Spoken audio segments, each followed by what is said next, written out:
11:30 এই সবে স্নান করে পুজো দিয়ে পুজো কমপ্লিট হলো আর কি। ঘরের কাছে সব গুছিয়ে নিয়েছিলাম। তো চলো ঠাকুরের জায়গাটা শেয়ার করে নিই। ব্রেকফাস্টও খাইনি, এটাও তোমার সাথে একটু শেয়ার করি। মেয়ে ঘুম থেকে উঠে গেছে, ও আর আমি দুজনেই এখন একটু চা খাবো। ওকে ডাকি না কেন জানো, এই একটা দিনই তো ছুটি পায়, একটু ঘুমাবার। অন্য অন্য দিন তো একটু তাড়াই থাকে না বেরোবার। এই যে পুজো সবে দিলাম।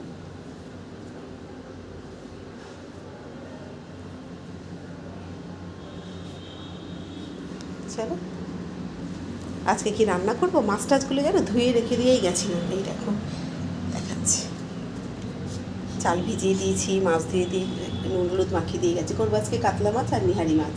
এত পরিষ্কার নিহারি মাছটা ছিল যে কী বলবো তোমাকে, একদম ফ্রেশ নিহারি মাছটা ছিল। তো মেয়ে তো অন্য অন্য দিন এই দুপুরবেলাটা রাজ করতেই পারে না, ওর খুব ফেভারিট খাবার। তাই নিহারি মাছটা করবো আর কাতলা মাছের ঝাল করবো। আর ব্রেকফাস্টে কি নিয়েছি, কালকে লুচি করেছিলাম না, লুচি রয়ে গেছিলো, সিমইও আছে। এই যে লুচি, আর এখানে সিমুইটা একটু খাবো, আর এখানে চা করে নিয়েছি মেয়েরা আমার দুজনে।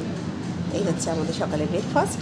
তো চলো তোমরা কে কী খেয়েছো কমেন্ট করে জানাতে ভুলো না। এখন 11:30 পাক্কা বাজে, চলো খেয়ে নিই, খুব জোর খিদে পেয়ে গেছে।